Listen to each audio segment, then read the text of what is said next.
boys and girls, it's Miss Rizzuto. I'm here today with a stuffy friend, DW. She's Arthur's sister in all the Arthur books. We have Arthur books in our classroom.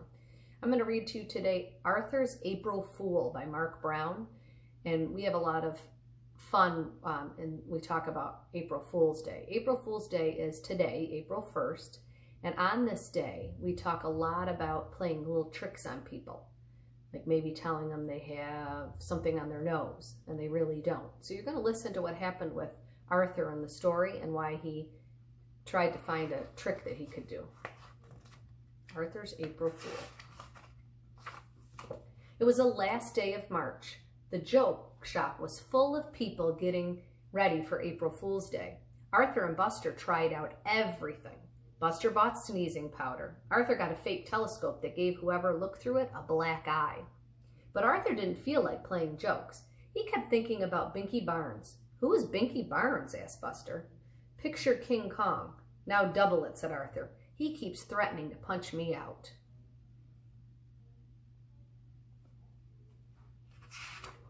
The next day, Arthur was practicing his magic tricks with Buster and Francine for the April Fool's Day assembly. Hey, Shrimp! A giant shadow covered them. I'll show you a trick, said Binky Barnes. He grabbed Arthur's favorite pen and put it in his pocket. That's not very nice. Now you see it, now you don't, said Binky. Hey, watch it, said Arthur, trying to look brave. Why don't you make me, said Binky, and walked away.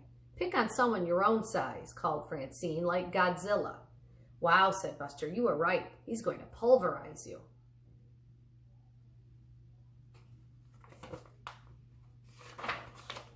That night at dinner, Arthur hardly ate anything.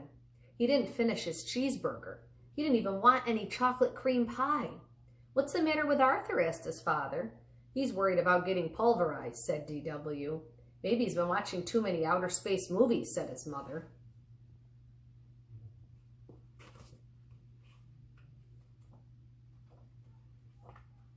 Can't turn the page, it's sticking. Got it.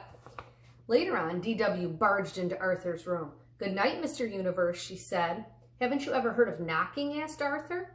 After you get pulverized, can I have your room? She asked. Beat it, DW.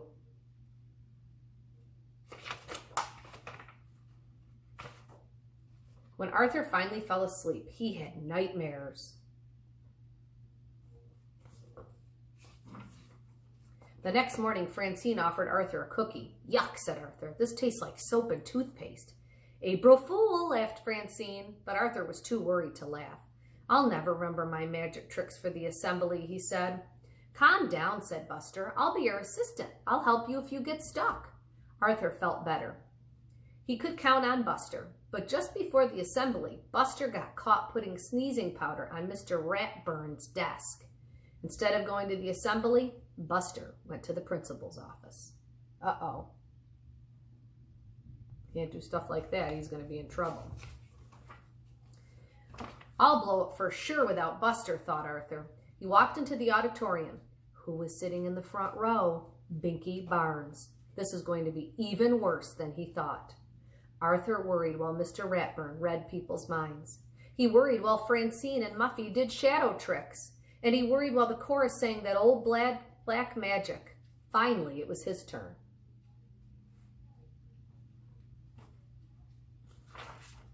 For my first trick, said Arthur, I need a volunteer. Binky Barnes jumped on the stage. Surprise, Pipsqueak, he whispered. Arthur gulped. Gulps like...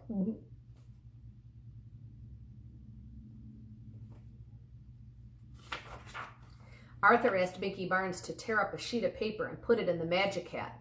He said the magic words and waved his magic wand to make the whole paper whole again. But rabbits came out instead. Everyone laughed. Arthur took a bow. By mistake, flowers fell out of his sleeve. Binky Barnes laughed harder than anyone. That's not very nice, is it?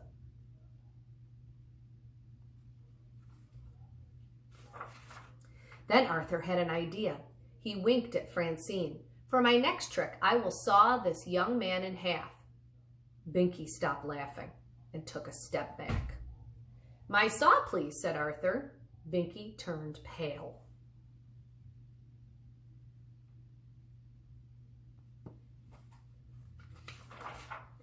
And now the bucket to collect it, Binky screamed. He stepped back again, this time right off the stage. Everyone laughed, even Mr. Ratburn.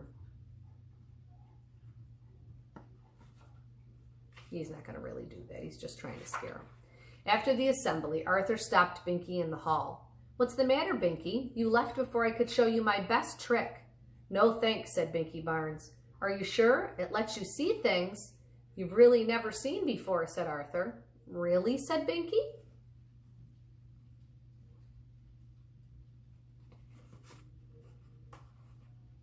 Thinks he's going to look through this and see things he's never seen before. He grabbed the telescope and pointed it at Francine. I don't see anything. Of course not, said Arthur. You have to know the secret words.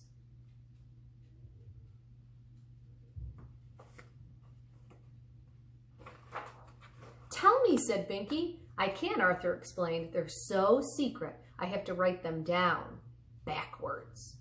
Do you have a pen? Sure, here, said Binky. Arthur wrote the words. Now go home, hold up the paper to the mirror, and you'll be able to read the secret words. Thanks, twerp, said Binky as he ran out the door. He's not very nice to Arthur. So he's going to take it home and read the secret words. Boy, that's your best trick yet, said Buster. You didn't get pulverized, and you made Binky Barnes disappear. What did you write? Asked Francine. See what he wrote. April Fool.